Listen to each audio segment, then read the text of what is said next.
हॉट्रा business park, Oros फाटा, Mumbai Goa highway touch, mall, retail wholesale market, commercial residential अशा एकूण 9 विंगचा भव्य प्रकल्प, 260 दुकानगाळे आणि 56 सदनिकांचे भव्य व्यापारी संकुल, 120 स्क्वेअर फूट पासून 3000 स्क्वेअर फूट पर्यंत गाळे भाड्यानं आणि विकत मिळतील। मर्यादित काळासाठी ऑफर, 10,50,000 पासून व्यापारी गाळे, सदनिका उपलब्ध। नियम आणि अटी लागू। संपर्क 85 30 33 34 11।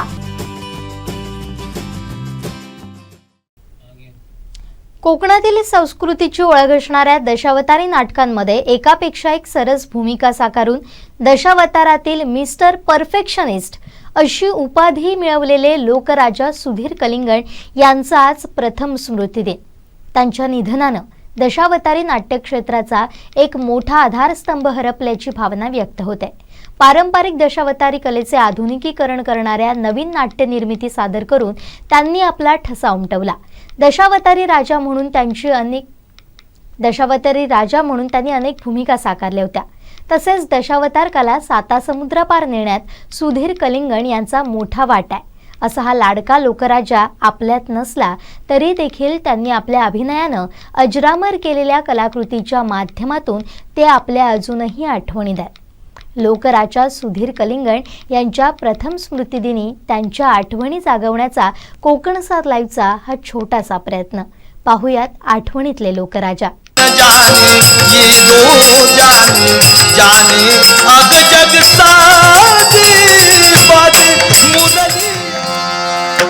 ओम नमो भगवते वासुदेवाय। पुष्यक कालानं आदित्य मंडळाला जन्म दिला। पूर्ण क्षितिज गुलाल उधळल्याप्रमाणे रंगानं रंगीत झालं। पक्षीराजानं पहाट झाल्याची जाणीव दिली। अगदी निद्राज इस्लामचा देह आम्ही आमच्या स्वाधीन करून घेतला। पवित्र क्षेत्र म्हणजे गंगा क्षेत्र। अशा गंगा क्षेत्री आम्ही जाऊन सज्जल अशा प्रकारचं स्नान केलं।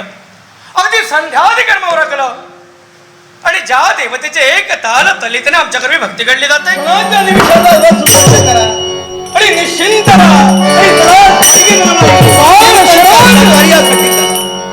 किती सुंदर बोलतोयस रे तू। तरी पण बाळ बाप म्हणून कुठंतरी माझं मन माग वळायला जात, कारण तुझ्या मनाचा मोठेपणा तुझा केला। पण जनमानसात माझी प्रतिमा डागाळली जाणार आहे। जनतेने वेगळ्या प्रसाद त्याचा विचार मी करतोय। माझ्या दशरथानं धनुष्याची प्रतिज्ञा होळी। राजा दशरथानं बाण सोडला। तो माझा बाण योग्य वेळी गेला। पण तेव्हाच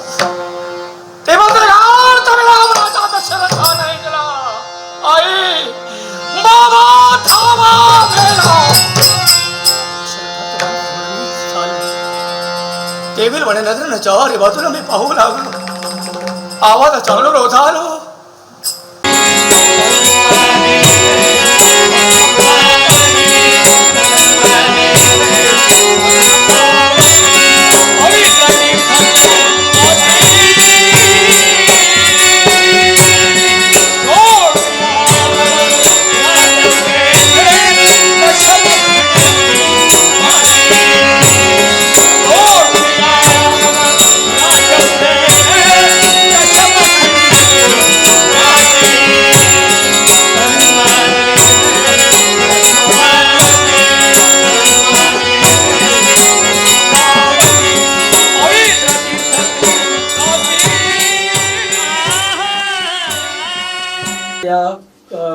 दशावतार क्षेत्रात मी आहे।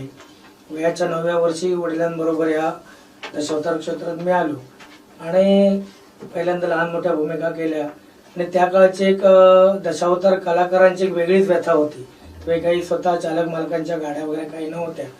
वडिलांबरोबर आम्ही एसटीनं प्रवास करायचो आणि हा दशावतार जिवंत कसा राहील याच्याकडे अगदी कटाक्षाने आम्ही लक्ष पुरविला। आणि अगदी छोट्या मोठ्या भूमिका करून अगदी पहिल्यांदाच एक महत्वाची भूमिका म्हणजे माझ्यावर जबरदस्तीनं वीर बब्रुवाहन ही भूमिका माझ्यावर पहिल्यांदा आली। आणि त्या भूमिकेतून मी बरंच काही शिकलो। मालवण दांडी येथे हा प्रयोग झाला आणि म्हणजे त्यावेळी वय पण माझं भरपूर कमी होतं। आणि त्यावेळी ती भूमिका केली आणि त्या भूमिकेतून मला बरंच काही शिकता आलं आणि जबाबदारीची भूमिका कशी करावी हे त्यावेळी मी शिकलो आणि तिथून मग अभिमन्यू, बब्रुवान म्हणजे बऱ्याच मोठमोठ्या भूमिकेनंतर म्हणजे जबाबदारीच्या भूमिका जेव्हा एखाद्या कलाकारावर येतात तेव्हा त्याचा अभ्यास होतो की जोपर्यंत जबाबदारीची भूमिका त्याच्यावर पडत नाही तोपर्यंत तो कलाकार आत घुसून त्या भूमिकेच्या डीप मध्ये घुसून भूमिका करू शकत नाही. आणि म्हणून मला तर असं वाटतं की जेव्हा त्या जबाबदारीच्या भूमिका माझ्यावर आल्या तेव्हापासून जबाबदारीनं अभ्यास करून आम्ही त्या भूमिका केल्या. आता तेव्हा कसं होतं, सोशल मीडियाचा काही हे नव्हतं, माध्यम नव्हतं, ग्रंथ, पुराण, कथासार हे वाचूनच प्रत्येक भूमिका करायची. त्याशिवाय बऱ्याच दिग्गज कलाकारांचं मार्गदर्शन मिळायचं, हे जे मोठमोठे कलाकार होऊन गेले. उदाहरणार्थ आपले राष्ट्रपती पुरस्कार विजेते कैलासाजी बाबी नालंग, आमचे वडील अनंत बागवे, गोविंद तावडे, विश्राम कदम अशा मोठमोठ्या कलाकारांच्या सहवासात राहिल्यामुळे त्या भूमिकेत कसं जायचं, भूमिका कशी जगायची, भूमिकेचं माध्यम कसं ठेवायचं आणि बरोबरच्या सह कलाकाराला घेऊन कसं चालायचं, कारण ते त्यावेळी आम्हाला शिकवायचे की असं करायचं, असं बोलायचं, असं करायचं, स्टेज कव्हर कसं करायचं. आणि त्यांची ती शिकवण घेऊन घेऊन घेऊन घेऊन कसं आलं की अनुभव हा सगळ्यात मोठा गुरु आहे या क्षेत्रात अभ्यासापेक्षा. आणि असे अनुभवी मोठमोठे कलाकार पांडुरंग दामरेकर, बाळभाट असे चांगले चांगले दिग्गज कलाकार माझ्याबरोबर येऊन गेल्यामुळे मला तर वाटतं की मी या कलेत जास्त यशस्वी झालो. हो केला साकार इतिहास मंचावरी, सर्व पात्रे जिवंत त्याने केली खरी. सर्व पात्रे जिवंत त्याने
याच्याबद्दल मला संशय येतो आहे. हा कोण कुठून आला याची चौकशी केली. तू घे तुझा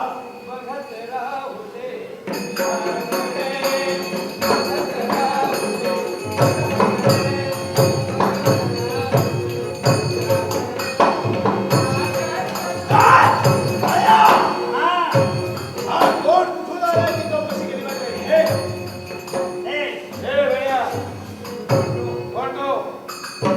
नाव काय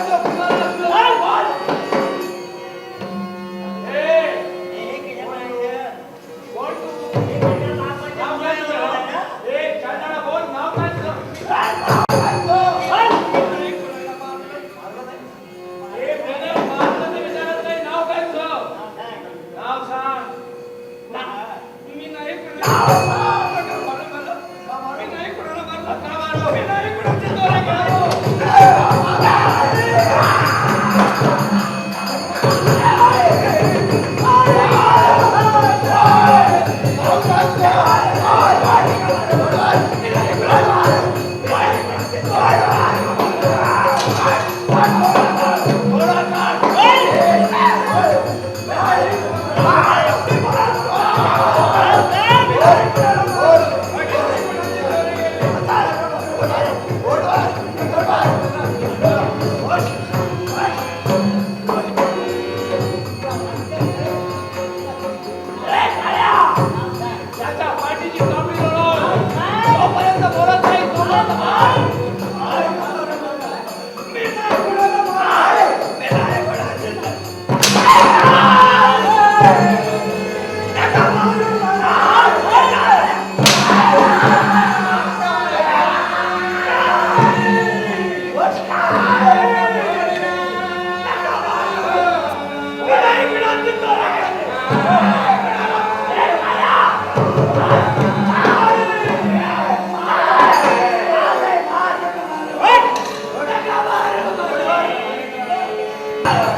चंदन चंदन नाही मारणार तुला. नाही मारणार तुला. उठ. चंदन चंदन नाही मारणार. नाही मारणार. घाबरू नकोस चंदन, घाबरू नकोस. तुझे पंचप्राण मी घेणार नाही. तर हे तुझ्या आत्मसंरक्षण आहे. हे तुझ्या आत्मसंरक्षणास्तव. चंदन चंदन, ज्या कमलनं तुझा संसार उद्ध्वस्त केला, तुझं प्रेम करून तुला देशोधडीला लावला, तिनं आपला संसार थाटलाय. ही संधी आहे सूड उगवण्याची. जा जा, अंधाराचा फायदा घे, रात्रीचा आधार आहे आणि इंद्रनदीत प्रवेश कर. तुझी कमल शांत झोपली असेल, कमलचा खून कर, इंद्रनाथाचा खून कर. त्या दोघांच्या प्रेमाचं प्रतीक एक लहानसा चिमुकला बाळ जन्माला आला आहे. त्या पोराच्या हातल्या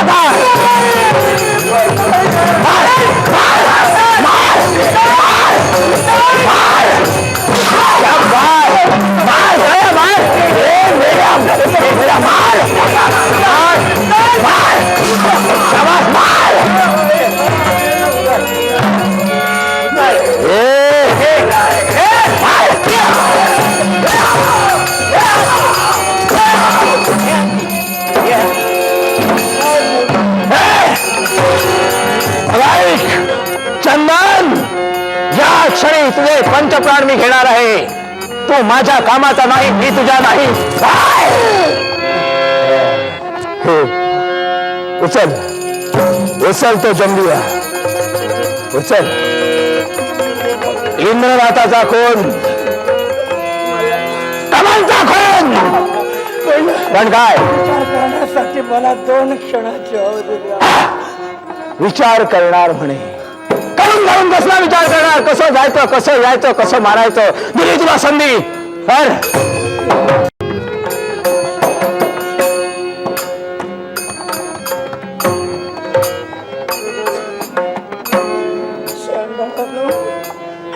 तुमच्या माराच्या एका आघातानं माझ्या गेल्या स्मृती मला पुन्हा उजाळा देऊ लागला. मला कळतंय की तुम्ही माझ्या कमलचं मला कोण करायला लागला. मी जर नाही म्हणालो तर हे दोघे मला ठार मारतील. माझा अमानुष खून केल्यानंतर बिचाऱ्या माझ्या कमलचा संसार उघड्यावर आणतील.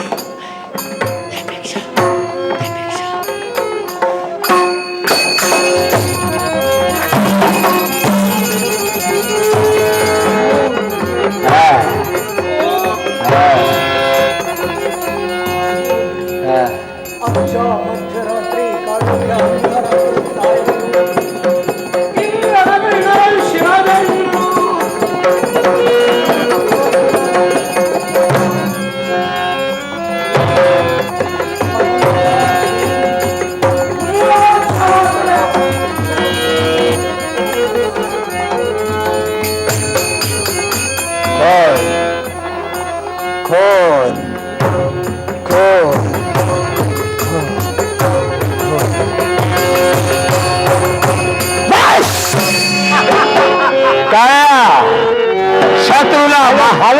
शत्रूला मारण्याची पद्धत माझी जरा वेगळी आहे. अरे सर्प मारायचा झाला तर पाहुण्याच्या असते. मेला तर सर्प नाही तर पाहुणा. आपण नामानुराळे. तेव्हा याच्या पुढचं काम याच्यावर लक्ष ठेवायचं. चल ये माझ्या बरोबर. सुख आले माझ्या दारी, सुख आले माझ्या दारी, सुख आले माझ्या दारी. मदर काय उडेला संसारी, मदर काय उडेला संसारी. सुख आले माझ्या दारी, सुख आले माझ्या दारी, सुख आले. माझं स्वप्न होतं ते स्वप्न परमेश्वरानं साकार केलं. कारण आज माझ्या लबाडाला जन्म देण्याचं कर्तव्य केलं. हो केला साकार इतिहास मंचावरी सर्व पात्रे जिवंत त्याने केली खरी. बोल काय झालंय? वाण्यानं मारलं का तुला? तेल मागायला गेलीस, तेल दिलं नाही तुला, आणि म्हणून तुम्ही दोघी रडत रडत या बाबापर्यंत आलात. तेल मिळालं नसेल तर आपण दिवाळी कशी साजरी करणार आहोत, पण त्या कशा पेटविणार आहोत म्हणून रडतात. पोरी तूच पेशू तुझा, तुम्हाला पणत्या पेटवायच्या आहेत ना? तेल दिलं नाही म्हणून काय झालं पोरी, आपण पाण्यानं पणत्या पेटवू. अल्लाह अल्लाह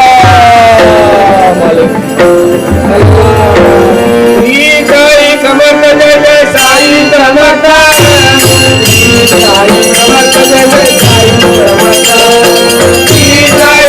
जय जय साई समर्थ, साई समर्थ जय जय साई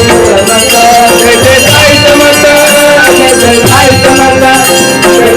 जय साई समर्थ, जय जय साई समर्थ, जय जय साई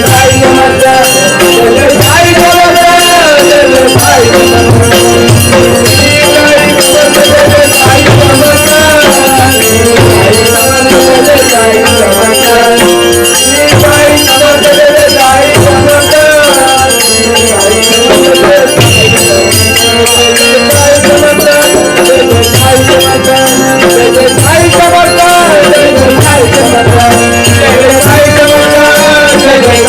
समर्थ, जय जय साई समर्थ, जय जय साई समर्थ, जय जय साई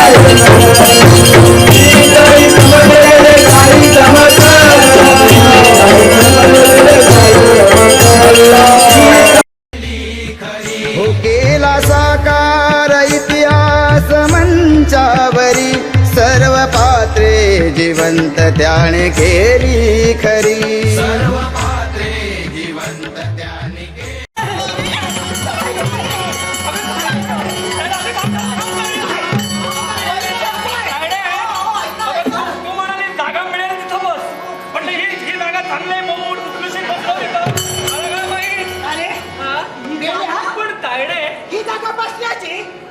तुला माणूस कोण बसलाय हे कळत नाही तुला?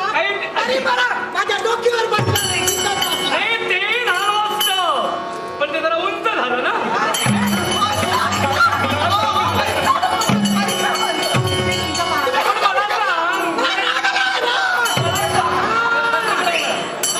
मला सांग, तायडे हे काय म्हणते तुला दिसत नाही, मी बसलो मला दिसत नाही, मी बसत आहे पाण्याचे डोळे फुटले होत.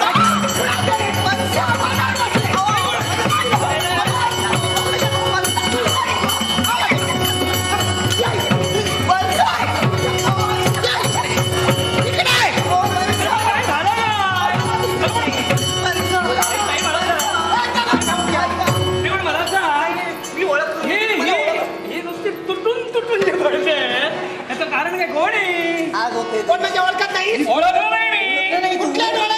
हे कोण कोण आहे? जगात सगळ्या मला ओळखतात. अशी अंगावर येणारी कोण आहे? अंगावर म्हणजे तशी नाही. नाही कोण आहे? या कोण माहितीये का? आणि बसून बसले कुठं? द्वारावर. मी म्हटलं आणि कुठं दाबाव? म्हणून जागा करत करत झाडावर बसलो. दादा यांना ओळखलं नाही. कोण आहे? अरे तिचं असं असं. तिचं असं असतं. मी सांगते. हा, हा. आणखी कोण? हा. तुला जर कळत नसेल, हा, हा. मी तिकडे राहते, तिकडे. हा. हा, हा, म्हणजे ही तिकडं होते. हा, हा. आता कळलं मला हे. हा, असं मी का सांगते? असं मी का सांगते? आम्हासारख्या मोठ्या माणसाचा थाट थाट पाहण्यापेक्षा पाठ पाहण्यासारखी.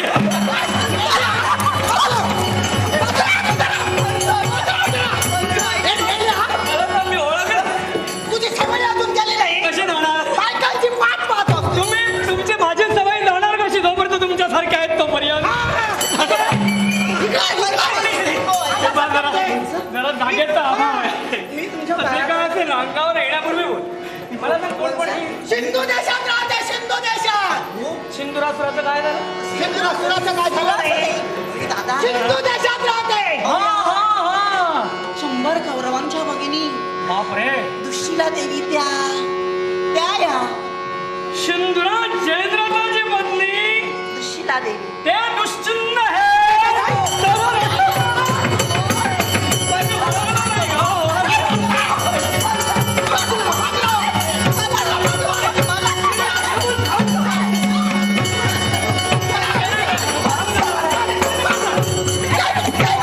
पण तुम्ही मला मेला दुश्चिन्ह मी नाही म्हटलं दुश्चिन्ह मी का मला करणार? बोलता येत नाही माझा उच्चार स्पष्ट नाही हा, त्यामुळे असं होतं पण काळा कुठला काय तायडे तिच्याकडे बाईने बोला. हा तिच्याकडे पाहिलं किती नटलाय ना हे दुश्चिन्ह नाही दुष्यळ तोंड सांभाळ बोल. तिच्यावर पाहिलं वर काय झालं ए, काय तिच्यावर दुसऱ्याची बायको वर खाली काय पाहतो? नाही नाही वर पाहिलं तिच्यावर पाहिलं हा, तिच्यावर. जरा डोकीवर पाहा ग हा, तायडे काय तिच्या डोकीवर पाहिलंस खाली कशाला पाहतो? तिच्या डोकीवर पाहिलंस काय झालं ते पाहिलंस ना काय झालं डोकीला? तिचा भांग पाहा ग कसा असा वाकडा आहे वाकडा हा केसांचा हा भांग हा भांग वाकडा का वाकडा मी जी विचारते विचार. वंच वंच. ओ हा केसांचा हा, हा भांग भांग हा. असं वाकडा भांग भांग तू एक काम कर काळ्या, हिला प्रथम भोजन वाढ आणि नंतर बोल माझ्या बरोबर. वाकडा का का? दादा विचार तुला काय करणार? नाही नाही, पण हा वाकडा का पण तुझ्या लक्ष कशाला? येतोय पुन्हा विचारतोय कुणाचं वाकडं कुणाचं सरळ तू कशाला पाहतो? मला संशय येतोय म्हणून विचारतोय हा, वाकडा का तुला सगळ्यात संशय येतो. आता संशय येणार का हा. संशय घ्यायला नको हो, बारीक डोळे लिकी लिकी लिकी लिकी वाहताय. शोधताय. अगं माझं कष्ट आहे. पण तुझ्या दिसत सुद्धा नाही कुणाचे माझे? तुला माहित नाही काय झालंय ते नंतर सांगते. काय झालं माहित आहे? भांग वाकडा का तुला माहित नाही. भांग वाकडा का अरे बायकाला काय आवडतं तुला काय माहित? बरोबर. अरे तू पुरुष, हो मी जातीवंत स्त्री आहे. हो आता मला काय आवडतं ते तुला नाही कळणार. मग काय आहे? आम्ही म्हणजे मोठी माणसं हो. होय ना? मोठ्यात मोठी मोठ्यात मोठी. आपलं सौंदर्य चांगलं दिसलं पाहिजे. हा. जरा चांगलं दिसलं पाहिजे हा. म्हणून हा भांग जरासा तिरपा काढलेला आहे. तिरपा काढल्यामुळं हा. सौंदर्य जरा फट पडणार आहे आणि ठुमकत मुरगत नाचत जावं लागणार आहे. नाहीतर हिच्यासारखं नाही, काय नाही. म्हणू बाई? नाही नाही अगदी बरोबर आहे तू काय म्हणाली की हा भांग वाकडा का तिरपा संशय का वाढला माझा का? तू काय म्हणाली सौंदर्यात जरा भर पडावी भर पडावी. सौंदर्य आपलं खुलून दिसावं वैदा! तुला भांग वाकडा पडला पण ताई काय? खरं सांगू काय? ज्या स्त्रीनं आपला भांग वाकडा काढला त्या बाईचं पाऊल वाकडं पडलं म्हणून समजलं.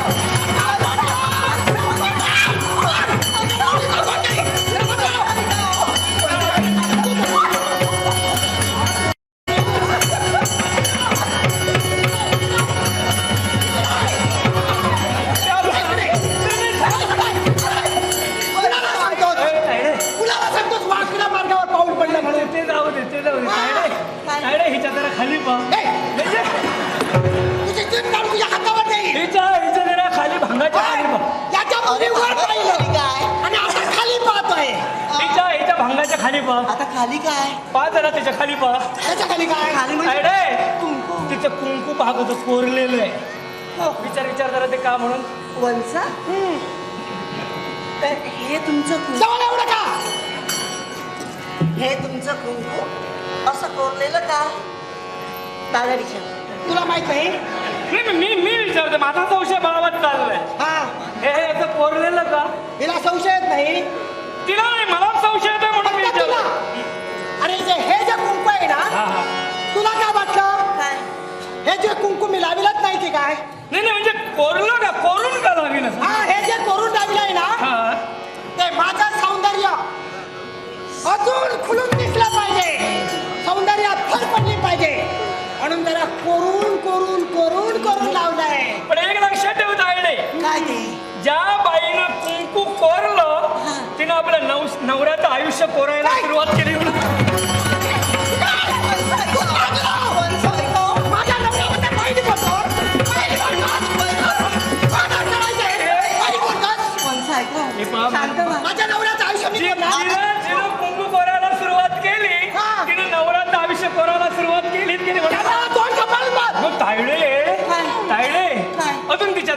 पा ए, काय काय काय आता काय अरे तुझं तोंड आहे की काय कोणच आहे कोण आहे अरे अजून मला काय वाटत नाही अजून खाली अजून खाली पहा अजून खाली पहा अजून अजून खाली बा काय झालं तिच्या डोळ्यात पहा बे जरा डोळ्यात पहा डोळ्यात हा डोळ्यात हा डोळ्यात डोळ्यात तिचा काजळ दिसतंय हो. हे एवढं जास्त काजळ का वंस हा तुमच्या डोळ्यात हा एवढं जास्त काजळ का तुमचं काहीच नाही नाही आहे पण त्यापेक्षा जास्त म्हणजे त्यावेळी कसं तसं त्यावेळी म्हणजे तुम्हाला काय वाटलं नाही याने काय झालंय तुझं तू समजून घे हा?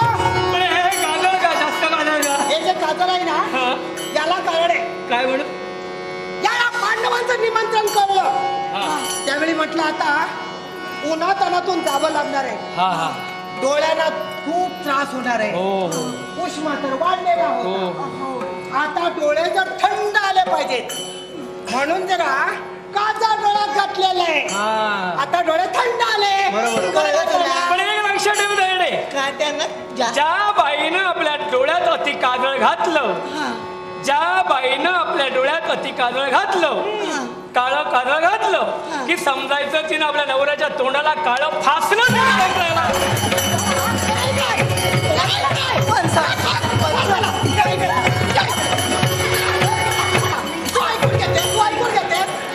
ऐकून घेतेस तोंडाला काळं फासायला सुरुवात झाली तसं समजायला हवंय पुन्हा बघ नको झालं तेवढी शोभा पूर्ण झाली झाले तेवढे तिची शोभा पूर्ण झाले तू एक शब्द बोल नकोस. नाही, नाही बोल. मी तुझ्यासाठी आले नाही हो बरोबर आहे यांच्यासाठी हो हा कुणाचं खाली कुणाचं वर ती सवय तुला आम्हाला नाही तायडे तायडे तायडे अजून खाली पहा.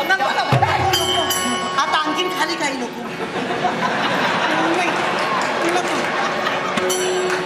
नाही बोल. आता काही नको झाली तेवढी शोभा खूप झाली बरं ठीक आहे. वंस तुलाही कंटाळा आला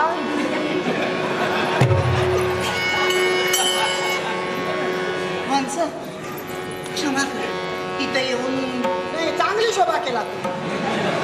आठवण राहण्यासारखी शोभा केला तू. नाही विसरणार मरेपर्यंत हे सगळं लक्षात राहणार नाही हे दुश्चिन्ह आम्ही एखाद्या तरी काय करतो ना आयुष्यात कधी विसरतच नसतो नाही पण तुम्ही असं तेव्हा करा. तुम्ही कधीच विसरणार नाही आम्हालाही माहित नाही नाही मुळीच विसरणार नाही हा. पण आमची शोभा केला तेवढी पुरे दुसऱ्याचं खालीवर पाहू नका तेव्हा त्याची काळजी तुम्ही करू नका जे पाहण्यासारखं असणार ते आम्ही नको, पाहणार नको. देवाची शपथ आहे किंवा पाहू नका खाली. आपण वंस तुम्ही देव मानत नाही मग देवाची शपथ का घेता आता त्यांना आठवण असली तर आमचं काय सगळं सारखं दादा आता काही बोलू नकोस आता बोलत राहू नको हे घ्या. काय हो केला साकार इतिहास मंचावरी सर्व पात्रे जिवंत त्याने केली खरी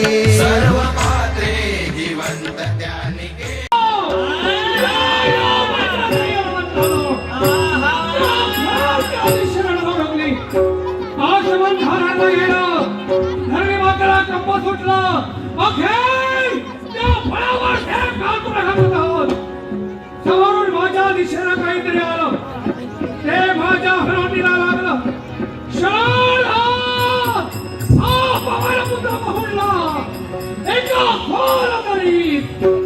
एका खोल दरीत मूर्छित अवस्थेत मिळलो देवाला विसरलो बेशुद्ध अवस्थेत खोल दरीत मी पडलो एवढं माझे जन्मदाते पितृदेवता भवन आहे त्या माझ्या पितृदेवतेला वाई देवानं माझ्यावर दयेनं केलं पवित्र आपलं बाळ मूर्छित अवस्थेत पडलंय देव देवतांपती देवराज देवेंद्र याने ठिकाण केलेलं कपड माझ्या जन्मदात्या पित्याच्या ध्यानानं अखिल देव देवतेला धनाशिक विनीच्या निमित्तानं माझ्या जन्मदात्या पित्यानं आपलं कार्य स्थिर केलं वारा बंद झाला हो केला साकार इतिहास मंचावरी सर्व पात्रे जिवंत त्याने केली खरी कवच कुंडल जनका ब्राह्मणाला वचनपूर्तीसाठी दान दिली तो हा अंग्रेज कवच आहे इच्छापूर्तीसाठी हे ताजमहल पाहायला देतोय.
अनेक वेळा मला बाळ माझ्या राधा मातेने म्हटलं, बाळ बाळ म्हणून मला अंधारीला माझी कोण पण बाळ या शब्दात जो आता माधव निघाला कधी ऐकणार होता. राजमाते, आज पांडवांची माता आणि भावा तुझी आई, हे शब्द आपल्या मुखातून, मी आपला पुत्र हा अंधकूट त्रिवार त्रिवार त्रिवार मी सूत पुत्र आहे, मी अधिरथ नंदन आहे, अश्वाचा खरारा करणारे का सुताचा भाऊ, तो एकटा किल्लावर राजहंस येऊ शकत नाही. कारण राधा मातेनं मला वाढविलं, अधिरथ पित्यानं मला सांभाळलं आणि आज आपल्या मुखातून शब्द आज पांडवांची माता आणि बाळ करणार तुझी आहे. मग सांगा मी आपला तो कसा? बाळ तू राधेय नसून कौंतेय आहेस रे. मी राधेय नव्हे, मी कौंतेय आहे. आणि तो कसा? मग आई राजमाता कुंती देवीनं मला जन्माला घातलं. हा बाळ मी पहिला पांडव आहे, मेघराज आहे. मग मी आपला पुत्र तो कसा? आई बाळ, हे सत्य अजून कुणालाही सांगण्याचं धाडस माझ्या केलं, पण आज तुला सांगते बाळ, यदुवंशीय पराक्रमी सुरसेन महाराज यांची मी लाडकी कन्या, नाव मातृता. राजकन्या म्हणून 9-10 वर्ष कधी गेली कळलंच नाही रे बाळ. पण बाबांच्या मुखातील ते शब्द ऐकल्याने काळजाच्या चिंधड्या उठल्या. कारण भोजपूरचे राजे कुंती भोज एक अपत्यहीन राज करते. त्यांच्या अपत्यहीनतेचं दुःख नाहीसं करण्यासाठी माझ्या बाबांनी त्यांना वचन दिलं की मला जे पहिलं अपत्य होईल ते तुला देईल. अर्थात ते पहिलं अपत्य म्हणजे मीच होते. हे जेव्हा कळलं तेव्हा मी माझ्या बाबांना टाहो पडून विचारलं, बाबा तुम्हाला तुमचं वचन सत्य करायचं होतं तेव्हा मी जन्मले तेव्हाच का नाही दिलं? असं म्हणून बाबांच्या मानेभोवती मी माया ममतेचा विळखा घातला. पण मी घातलेला माया ममतेचा विळखा राजा कुंती भोज यांना दिलेल्या वचनापेक्षा तो सैल पडला. आणि जन्मदात्याने कृता हे ठेवलेले नाव तिथंच ठेवून मी भोजपुरात आले. माझं मन रमविण्याचा बाळ मी प्रयत्न करत होते रे. मी सुद्धा लहान होते. एवढ्यात तिथं दुर्वास महंतांचं आगमन झालं. त्या महंतांच्या मनात एक चीड निर्माण झाली होती ती देवतांबद्दल. कारण कर्मयज्ञानं मानवानं देवतांना संतुष्ट करावं आणि श्रेष्ठत्वाच्या श्रेयापासून सदैव वंचित राहावं. आणि म्हणूनच देवांचा तेजोसर्ग मानवामध्ये करून मानवांचं उन्नयन करावं. तात्पर्य एकच, देवतांचा उन्मत्तपणा नाहीसा करून मानवाला श्रेष्ठ ठरवावं आणि असं त्यांना अनुष्ठान करायचं होतं. आणि ते अनुष्ठान करत असताना कुणीतरी त्यांची सेवा करण्यासाठी मानवातीलच हवा होता. पण दुर्वास ऋषींच तो राग, तो कोप सर्वांना ज्ञात होता. सर्वजण घाबरू लागले. राजे कुंती भोज यांनी मला सांगितलं की बाळ, दुर्वास महंतांची सेवा कर. तिथं सुद्धा माझा नाईलाज झाला बा. आणि तरी सुद्धा मी अगदी हसतमुखानं त्यांची सेवा केली. आणि बघता त्यांचं अनुष्ठान पूर्ण झालंही. अति आनंदात, अति उत्साहात मयाची तमस म्हणून ते आनंदानं हसू लागले. आणि त्या अनुष्ठानातून मिळालेला तो मंत्र त्यांनी मला दिला बाळ. आणि सांगितलं योग्य वेळी या मंत्राचा उपयोग कर. असं म्हणून ते ताडदिवशी निघून सुद्धा गेले. 9-10 वर्षांची म्हणजे अजाण पोरवी. मला परिस्थितीचं गांभीर्य काहीच ज्ञात नव्हतं रे बाळ. पण काळ कोणासाठी थांबत नाही आणि निसर्ग कोणाची वाट बघत नाही. अंग फुलवीत तो येतोच रे. तसं निसर्गानं माझ्याही देहावर यौवनाचे अलंकार चढवायला सुरुवात केली आणि मी एके दिवशी ऋतुमती झाले. आणि मी ऋतुमती झाले त्याच्या 5व्या दिवशी अगदी प्रातःकाळी मी सूर्याकडे पाहू लागले. त्या उदित नारायणाच्या तेजानं मी पुलकित झाले. सूर्याचं तेजस्वी बिंब माझ्या नजरेत भरलं आणि काय व्हायच्या अगोदरच दुर्वास महामुनीने दिलेला तो मंत्र माझ्या अधरावर स्वार झाला आणि आणि मूर्त स्वरूपानं तो आदित्य माझ्या समोर उभा ठाकला. मला बहुभाषात घेण्यासाठी तो पुढे आला. त्याला विनंती केली की नको करू असं, माझं कौमार्य भंग करू नको. मग माझं कौमार्य भंग होऊ नये आणि दुर्वास महंतांनी दिलेला तो ते वरदान ही फुकट जाऊ नये, वाया जाऊ नये म्हणून तेजो सर्गानं आपला गर्भ माझ्या पुरी ठेविला आणि त्यातूनच मला गर्भधारण झाली. बघता बघता 9 महिने 9 दिवस कधी लोटले काही कळलं नाही. पण तत्पूर्वी म्हटलं काय करायचं.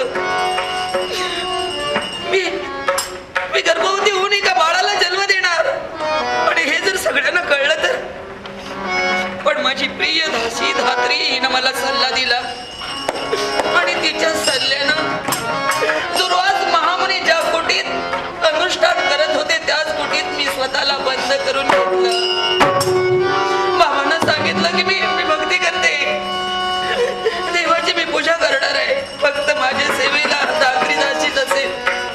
बाबांना सुद्धा वाटलं पोर करत असेल भक्ती म्हणून तिकडे कोणाला नाही फिरकायला दिलं. आणि बघता बघता 9 महिने 9 दिवस कधी पूर्ण झाले कळलं नाही आणि उत्तर रात्रीच्या प्रथम प्रहरी बाळ मी प्रसूत झाले. एक कुमारी कोणती कुमारी माता झाली आणि बाळ करणार तुझ्यासारख्या गोंडस मुलाला मी जन्म दिला रे. एवढ्या बरं झालं नाही बाळ. अरे जन्मजातात तुझी सोन्यासारखी कांती ती कवच कुंडला पाहून मला हेवा वाटला. मी तुला जवळ घेतलं हृदयाची धरून तुझी पटापट पापे घेतले. मातृत्वाच्या महत्मंगल साक्षात्कारानं मी अंतर्बाह्य शहारले. म्हटलं या बाळाला नाही मी सोडणार. पण माझी प्रिय दासी धात्री सामाजिक अवहेलनेच्या अभिशापाची मला जाणीव करून दिली. बाबांच्या विमल कीर्तीची मला जाणीव झाली आणि अगोदरच ठरल्याप्रमाणे बाळ तुला एका पेटीत बंद करून मनात नसताना सुद्धा बाळ माझा हाड मांसाचा गोळा मी त्या अश्व नदीच्या प्रवाहात सोडला रे.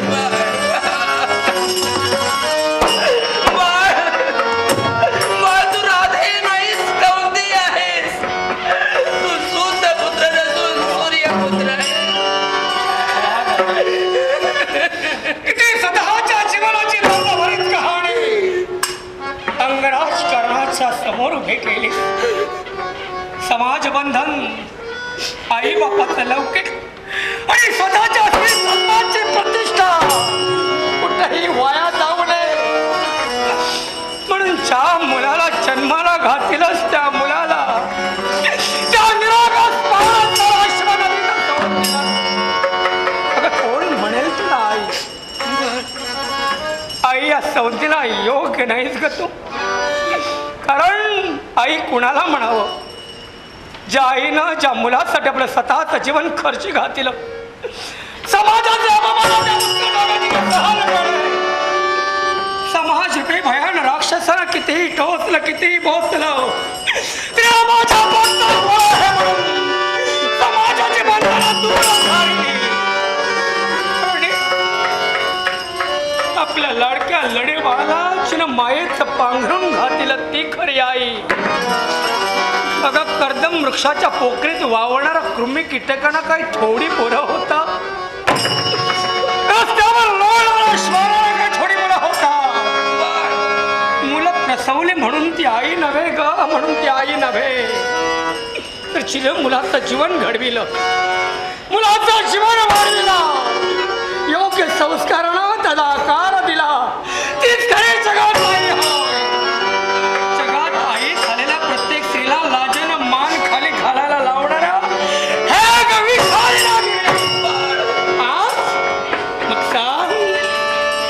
तू माझी आई होतीस ना, बाळ तू मला प्रसवलीस ना. अरे माझ्या बाळाच्या अगदी 14 वर्षाचा असताना सोनासारख्या भावाचा आक्रोश सहन केला. राधा मातेच्या मायेचे बंधन तारणी तोडली. हात बरे करत करत अधीरथ पिता बरोबर रथावर हस्तिनापुरात आला. त्या दिवसापासून हात भीतीवर अंगराज कर्णानं किती अपमान सहन केला. सांग, कौरव आणि पांडव गुरु द्रोणाचार्यांकडे विद्याभ्यास घेत होते.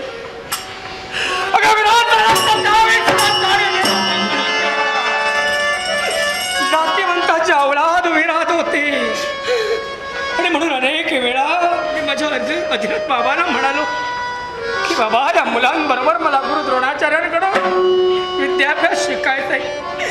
त्यांच्या प्रमाणात मला शस्त्रोस्त्र विशारद व्हायचं आहे. पोराची इच्छा पायदळी तुडवली जाऊ नये म्हणून अधीरथ पिताजींना गुरु द्रोणाचार्यांना विचारणा केली. त्यावेळी द्रोणाचार्यांच्या मुखातून कळणारा शब्द अजूनही आपल्याला खरेखुरे कळण्याचा कानात आहे. मी जातीवंताचा गुरु आहे. मी जातीवंत क्षात्रवंताचा गुरु आहे. मी अश्वाचा खरार करणाऱ्या पोराचा गुरु नव्हे. मी स्वतः पुत्राचा गुरु आहे. मग त्यावेळी गुरु द्रोणाचार्यांना तू का म्हणाल नाही? तो राधेय नव्हे, तो कोणतेही आहे. तो स्वतः पुत्र नव्हे, तो सूर्यपुत्र राजहंस आहे. तो एक राजहंस आहे. तो माझा पुत्र आहे. तो ज्येष्ठ पांडव आहे.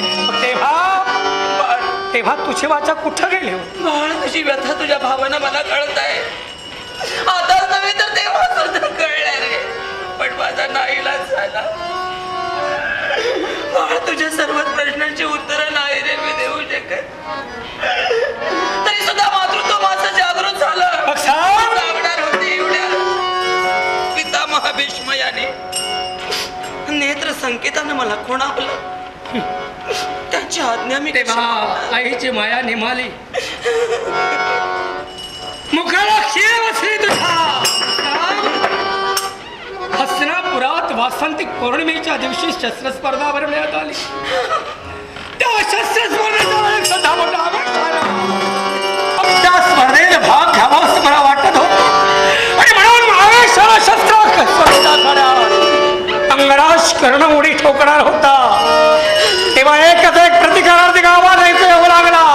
ही जातीवंत क्षात्रवंताची मुलाची स्पर्धा आहे. ही स्वतःपुत्राची स्पर्धा आहे.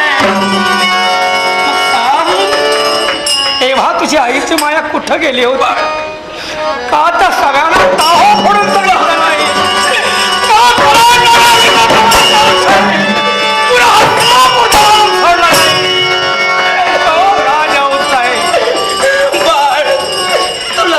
पुत्र म्हणून हिणवलं तेव्हा या मातेचं हृदय पिळवटून निघालं रे.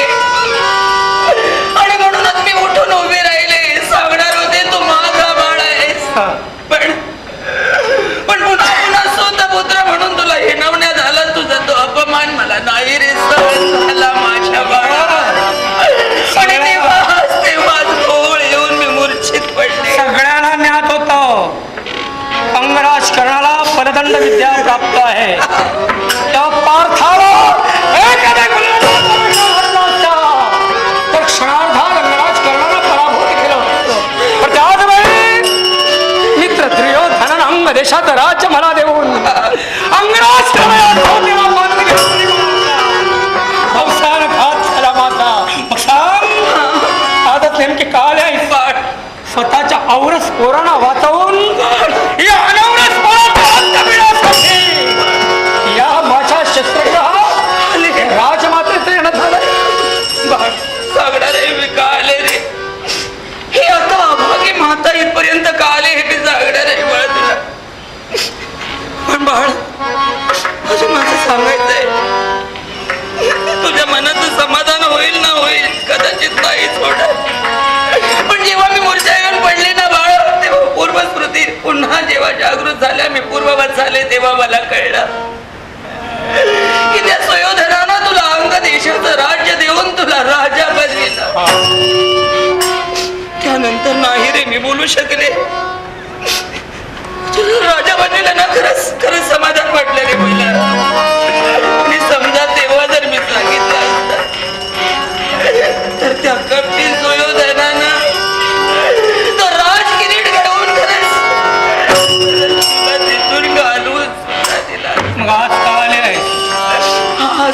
प्रेम आहे. झाले याला एकच कारण बाळ, उद्याचे युद्ध होणार ना.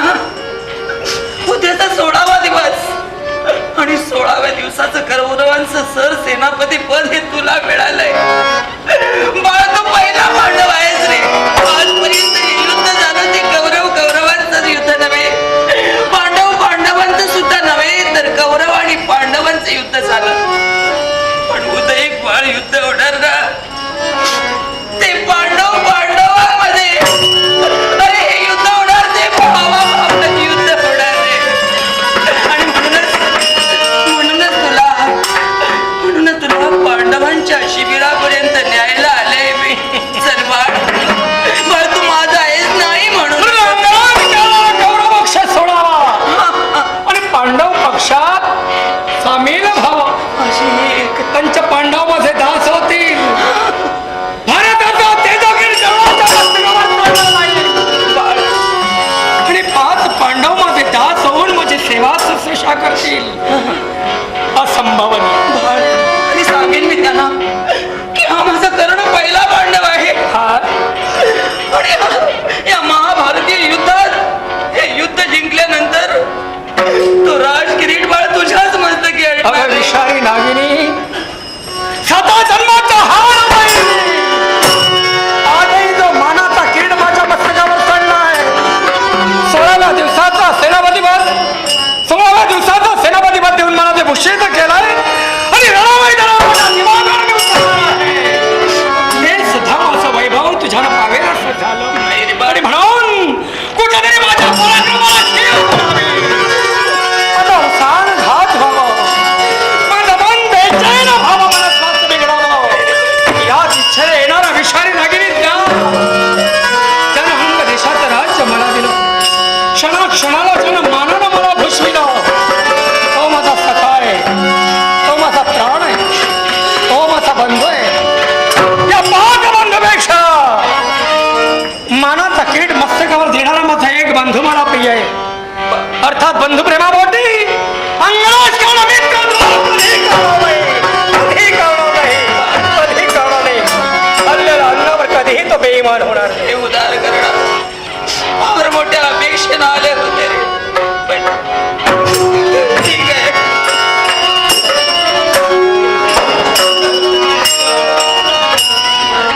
थांब राम.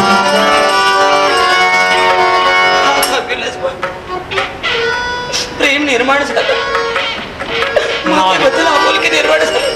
माझा अभिमान जागृत झाला, कर्णाचा स्वाभिमान जागृत झाला. आजपर्यंत अंगराज कर्णाकडे याचक म्हणून जो आला तो विनमुख कधीही मागत. ज्या मनोधारणं माझ्यापर्यंत तुझं येणं झालं ती तुझी देव इच्छा मी पूर्ण करू शकलो नाही. तरी अंगराज कर्ण तुझ्याकडे पर्याय ठेवतोय. मा पांडव पक्षात मी सहभागी व्हावं हे सोडून इतर अंगराज कर्णाकडे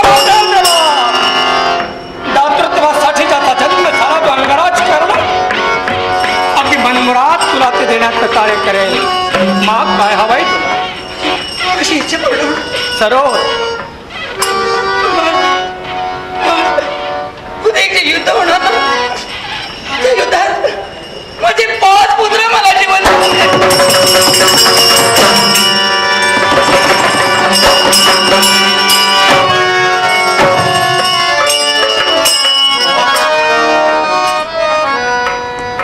आई म्हणे. आई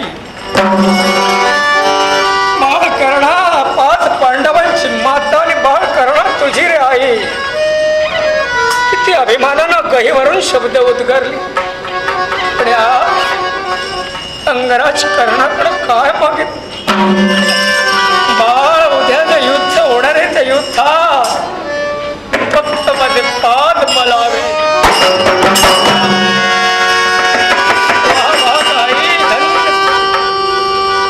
म्हणजे अजूनही तू तुझ्या एकाला विसरतय. आज समय तुला ज्याला समाजाने हिरविलं अनपेक्षित त्याच्या जीवनात घडलं. क्षणाला ज्यानं अपमानित जिना जगून उपेक्षित जिना जगण्याचं कार्य ज्यानं केलं, अंगराज कर्णा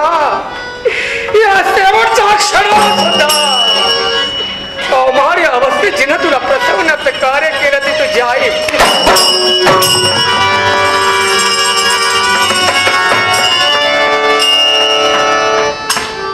काय म्हणाल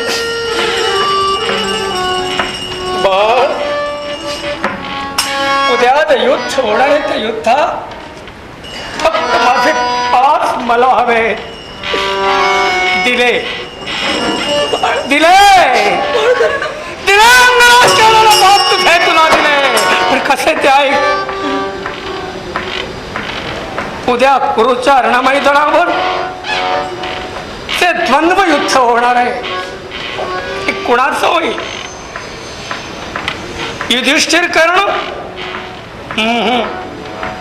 नकुल मुळीच नाही. भीमाने कर्ण नक्कीच नाही. उद्या कुरुक्षेत्राच्या मैदानावर ते युद्ध होणार आहे. ते माते फक्त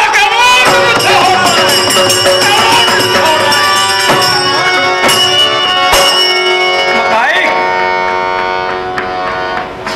माझ्या सुदैवानं आणि तुझ्या पार्थाच्या दुर्दैवानं,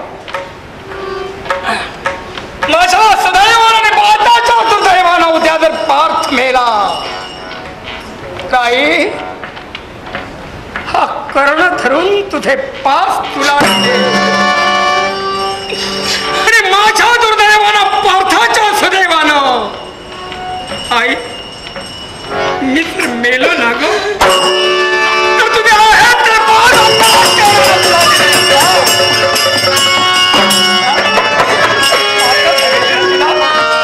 दिले तुझे 5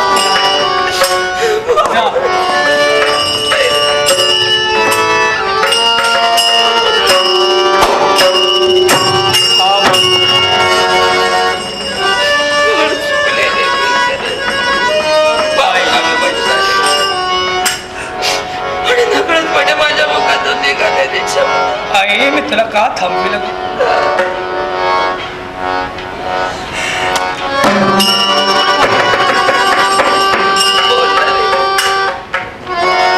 दूरवरून एखाद्या धेनून हंबरडा फोडावा आणि किती दूर अंतरावर ते बसतात असायचं त्या वाजताना आईचा हंबरडा ऐकतात. माग वळून पाहावं तशी माझी अवस्था मगा झाली ग. म्हणून जाता जाता एक इच्छा तुझ्या समोर मला धारण करायची. आई करशील ती पूर्ण? बाळ बोलला रे काय आई तुला पाहताच मला लहानहून लहान झाला दोघं वाटू लागलं. अगदी म्हणून आई बालपणापासून ज्या प्रतीक्षेत अंगराज होता ग, जगातील खऱ्या आई मुलांची प्रेम पाहून केव्हा गळीवरून येत होत. प्रत्येक आई आपल्या मुलाला मृदू मांडीवर घेऊन बाळ निद्रावी यावी म्हणून गोड अंगाई गीत गात होते. आई नाही म्हणू नको. अखेर तरी या पोराला वाचवण्याचा प्रयत्न करू नका. हो 5 पांडवांना अंधारीला 5 पांडवाला आईची भाकर छाया दिली. अगदी बालपणापासून या वयाला एकवर तुझे 5 पुत्र तुझ्या सहवासात घडले ग. आईच्या प्रेमानं मायेचा हात तू त्यांच्या पाठीवर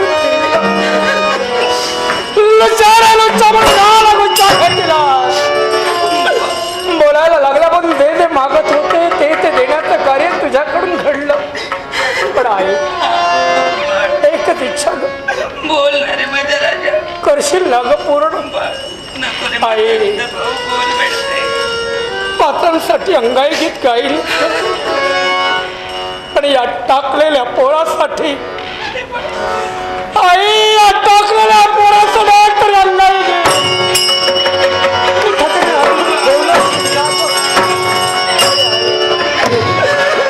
ते जर माझ्यासाठी राखून ठेवलं तूच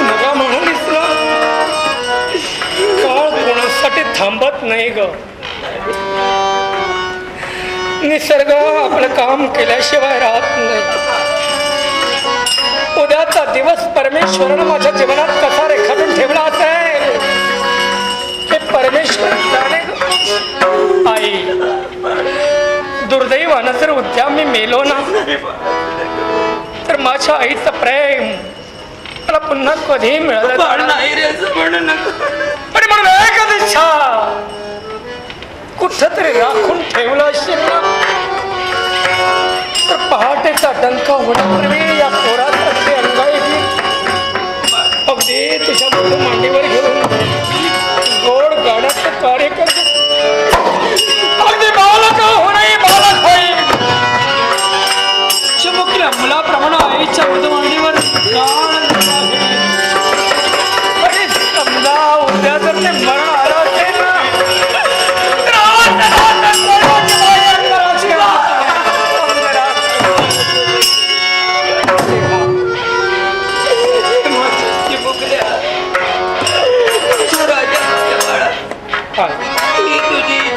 एकच इच्छा कदाचित अंतिमही असू शकेल किंबहुना ती आभार असू शकेल. ईश्वर जाणे. तेव्हा मांडीवर मला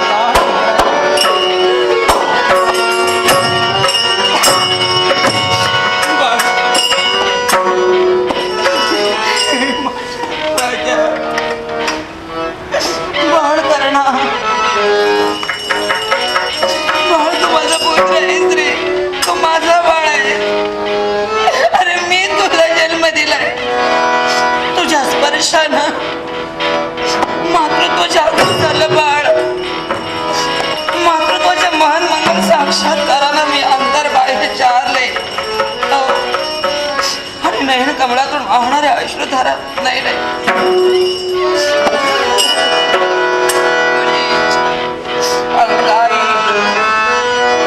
गाऊन मी निजविता आहे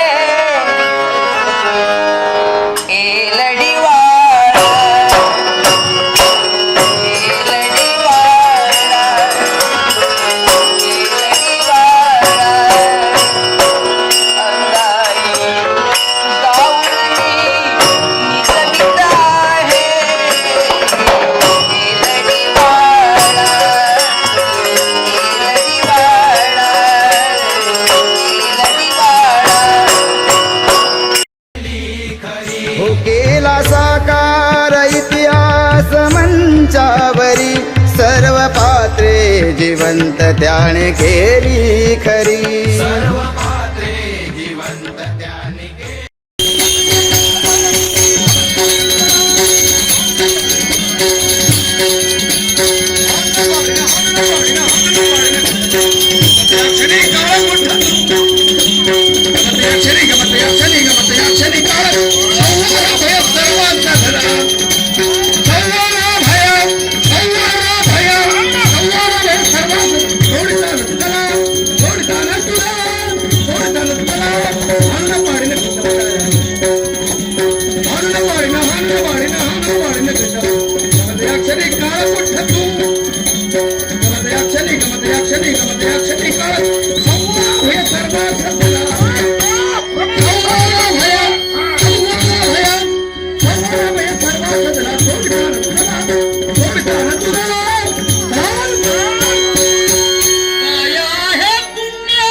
हो केला साकार इतिहास मंचावरी सर्व पात्रे जिवंत त्याने केली खरी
स्वतःचा मतप्रवाह बदलला का? माझ्या मतात कधीही परिवर्तन होणार नाही. स्वतःचा बोल स्वतःच्या हाताने मारले म्हणून युद्ध बंद गेले, पण शासन ठरलंय. तुझ्या आईचा फोन आला ना तुला? होय, मला माझ्या आई आली. आया विनोद? होय. मग त्या मार्गाने तुझी आई गेली, त्या मार्गाने तू ही हत्या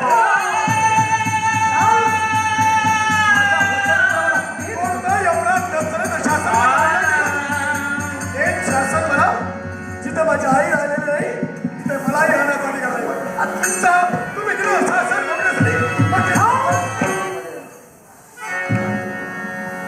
देहावरच्या मौल्यवान अलंकार वस्त्र आहे ती माझ्या मालकीची आहे. उतरवून ठेव आणि एखादा हात नाही करा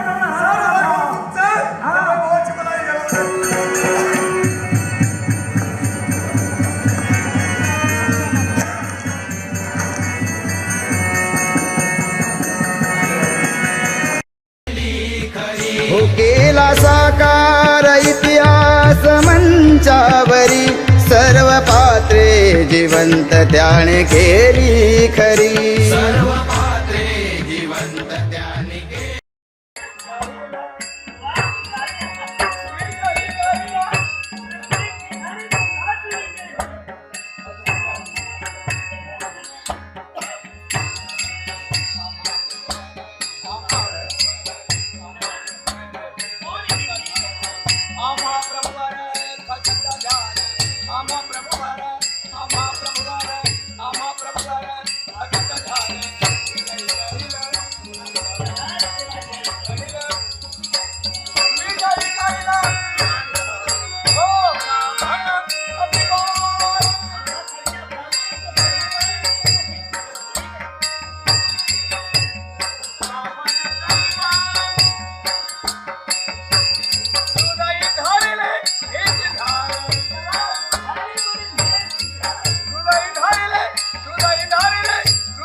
हो केला साकार इतिहास मंचावरी सर्व पात्रे जिवंत त्याने केली खरी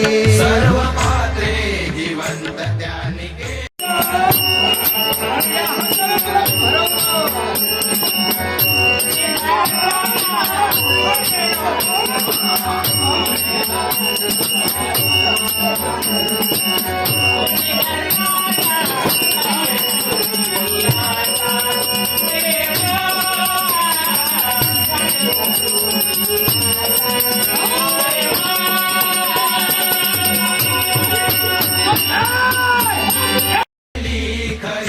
केला साकार इतिहास मंचावरी सर्व पात्रे जिवंत त्याने केली खरी.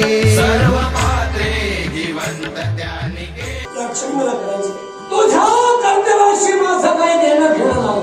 म्हणजे फक्त माझ्या प्रश्नाचं उत्तर तुझ्याकडे मला हवं. प्रश्न माझा भाव बोल. ज्या मुलाला मी जन्माला घरात बघायला गेलाय तो माझा भाव होत आहे.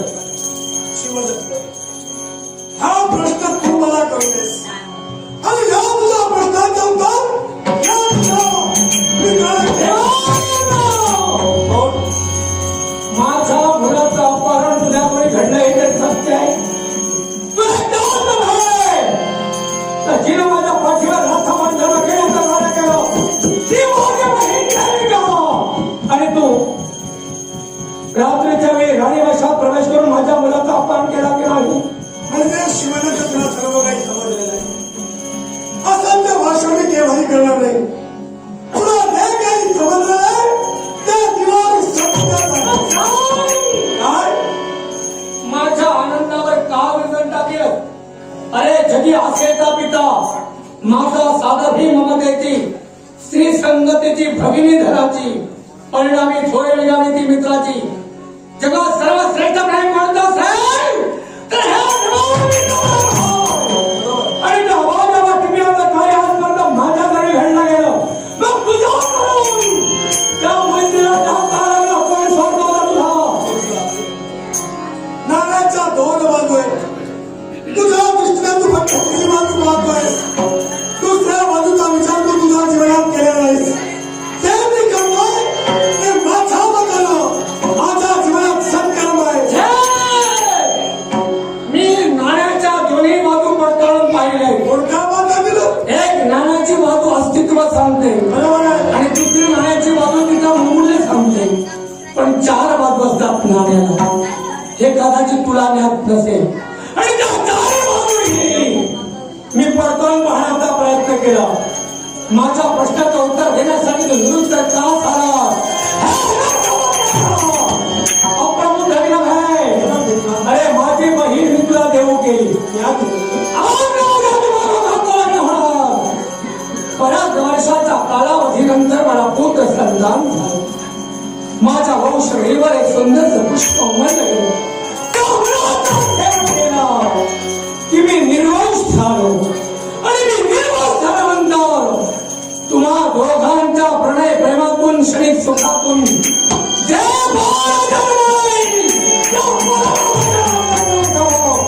आणि दोन्ही राज्य गिरंकृत करण्याचा हा तुला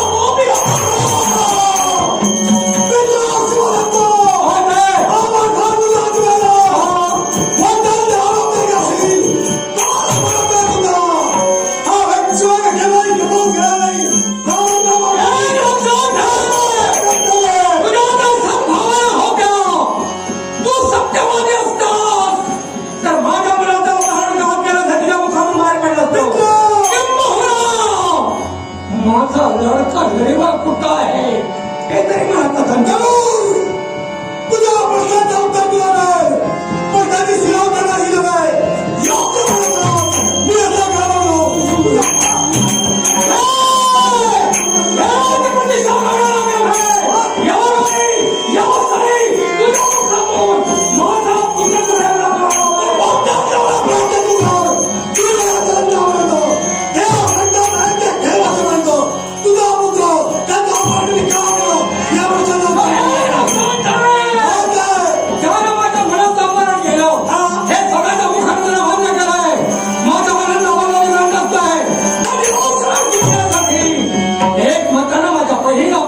धरून आज जर हा तुमचा कटुडाव असेल, मत्सर धावला असेल, उदय तुमचा फाट असेल, तुम्हाला मित्र नव्हे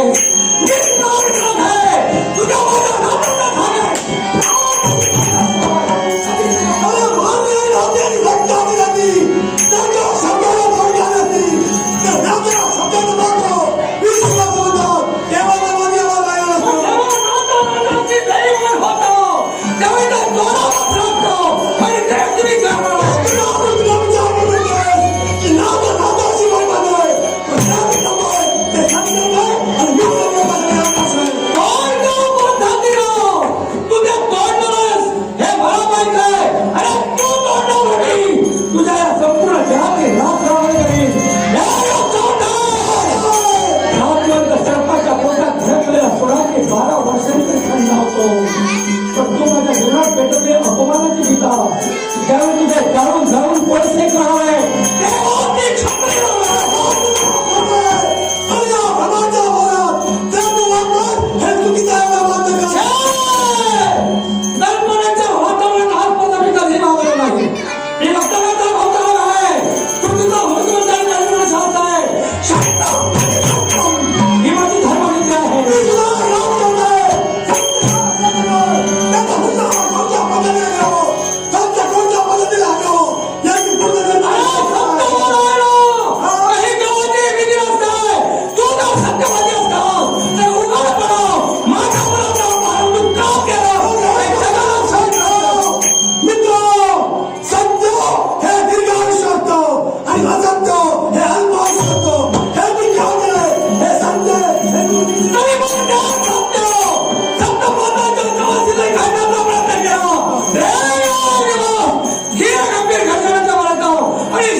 हो केला साकार इतिहास मंचावरी सर्व पात्रे जिवंत त्याने केली खरी.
अरे काय तुला अरे हा कसा वळानं का खाल्ला तुला काय करणार तुला फक्त बायांच्या वागून जाण्याचाच बाई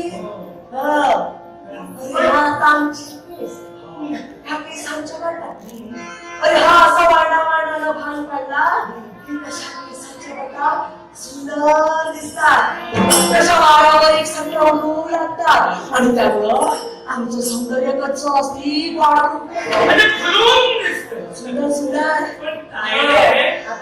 एक लक्षात ठेवा काय सांगितलं ज्या बाईनं आपला भांग वाकडा काढला ना त्या बाईचं वाकड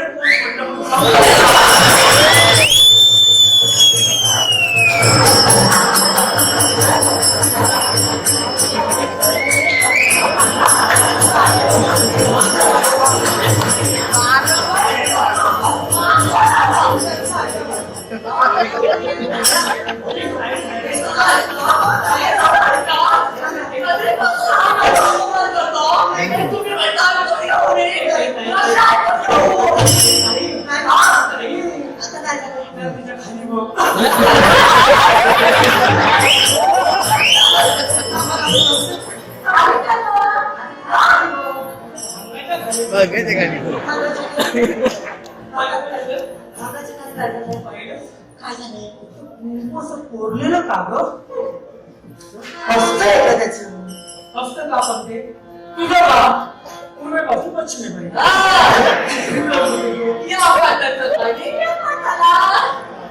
कशाला काही सौंदर्यात भर पडते काळ्या त्यानं सौंदर्यात भर पडते नुसतं सौंदर्यात असं कोरून लावलं की सौंदर्य अधिक खुलतं आहे त्याच्या आणि वाढून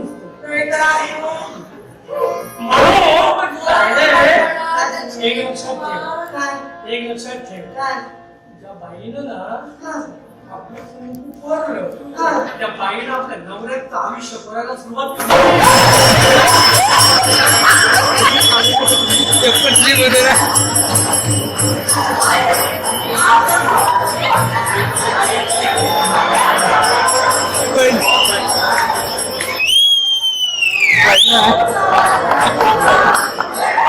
पडलं ना उडी मार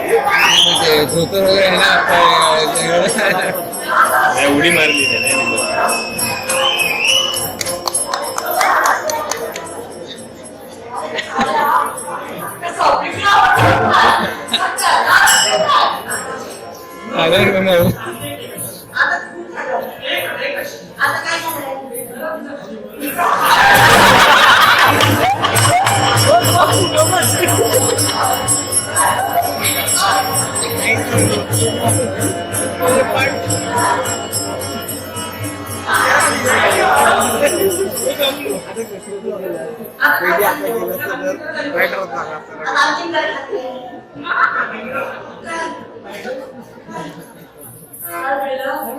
थोडा खाली बघ आपल्या नाटक अलीकडे वार्ता दिसली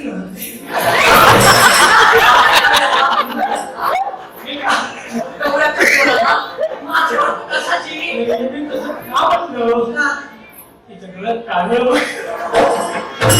तिच्या डोळ्यात एवढं काजळ आहे एवढं काजळ का आता म्हणून खाली बघत म्हणाल आणि वार्ता कसली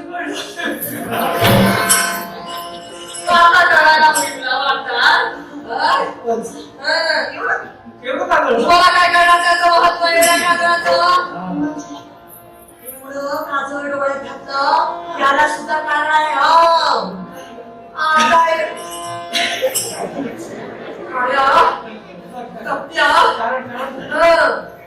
एवढ्या दूर सिंधू देशातून आलं उष्ण फार वाढलाय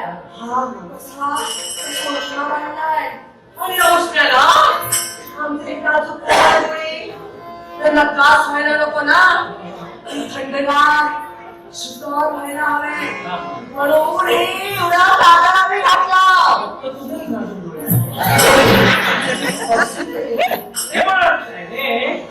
एक लक्षात ठेव ती काय म्हणाली थंड शीतलता म्हणून मी डोळ्यात भरपूर काजळ घातलं. बरोबर दूरवर आहे ना.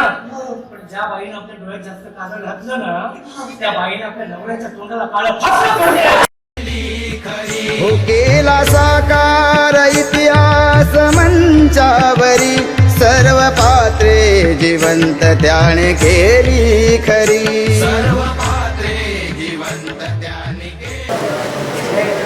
आम्हीच त्याला दिलंय, आम्ही त्याला ते रुजवलंय आणि म्हणून रक्षक मायबाप टाळ्या शिट्या मारून गौरव करतात. खरं काय खोटं काय हे फक्त ज्याचं त्याला तर माहिती होतं. हल्ली तो मोबाईलवर व्हॉट्सअपवर काही बातमी नसते.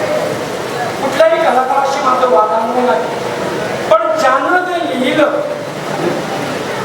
गावात वय गावकऱ्याचं, अरण्यात वय वाघाचं आणि दशावतारात वय टिंबत. माफ करा, मी त्या कलाकाराला मुळीच दोष देतो. उलट त्याच्या अभ्यासाला मी परत समजतो. या वयातून त्याने अभ्यास केलाय. दशावतारात जे काही हवंय, ज्या भूमिकेसाठी आपण करतो त्या भूमिकेची व्यक्तिरेखा साकारणं प्रत्येक कलाकाराला गरजेचं आहे. दशावतार हे या गावाचं काम होतं, कारण आम्ही कलेचं देणं लागतं. कलेसाठी आम्ही आहोत, आमच्यासाठी काढत आमच्यासाठी कला असते. तुम्ही सगळे कलाकार मला असतात आणि माझ्या मध्ये रंगमंचावर उभे नवरात्री उत्सवात एकादशी दिवशी संयुक्त दशावतार ते करत होते. पुण्यात आमचे कलाकार त्यात होते. त्यात माझ्यासारख्या शोभा कलाकारांचा सुद्धा अनेक वेळा समावेश झाला. पण दशावतार आम्ही कधी ऐकलं नाही किंवा रशिक माय बापा हो काही गैरसमज असतील. आज मेलाने कायच केलं नाही. आमचा दशावतार आम्ही जगतो. दशावतार माझा आहे, ते माझा दशावतार मी जगतोय. आणि म्हणतो माझा गैरसमज असेल तर आणि कलेच्या कलाकाराला कलेसाठी नक्कीच प्राधान्य द्या, त्याला प्रतिसाद द्या. पण जे खोटं आहे ते खोटं, त्याला प्रतिसाद देऊ हे मी विनंती करतो. साकार इतिहास मंचावरी सर्व पात्रे जिवंत त्याने केली खरी. सर्व पात्रे जिवंत त्याने केली खरी. सर्व पात्रे जिवंत त्याने केली खरी. हो केला साकार इतिहास मंचावरी सर्व पात्रे जिवंत त्याने केली खरी. सर्व पात्रे जिवंत त्याने केली खरी. सर्व पात्रे जिवंत त्याने केली खरी. आणिले कोकणी स्वर्ग आणि द्वारका. आणिले कोकणी स्वर्ग आणि द्वारका. झाला रसिक गुणी राजाला पारखा. काळजे पावला वादळा सारखा. काळजे पावला वादळा सारखा. झाला रसिक गुणी राजाला पारखा. झाला रसिक गुणी राजाला पारखा. झाला रसिक गुणी राजाला पारखा. हरिश्चंद्र मुचा गेला कुठे वेळा चंदन अचानक हरवला कुठे. वेळा चंदन अचानक हरवला कुठे. वेळा चंदन अचानक हरवला कुठे. हो हरिश्चंद्र मुचा गेला कुठे वेळा चंदन अचानक हरवला कुठे. वेळा चंदन अचानक हरवला कुठे. वेळा चंदन अचानक हरवला कुठे. गावनेरूर उभा जाहला पोरका. गावनेरूर उभा जाहला पोरका. झाला रसिक गुणी राजाला पारखा.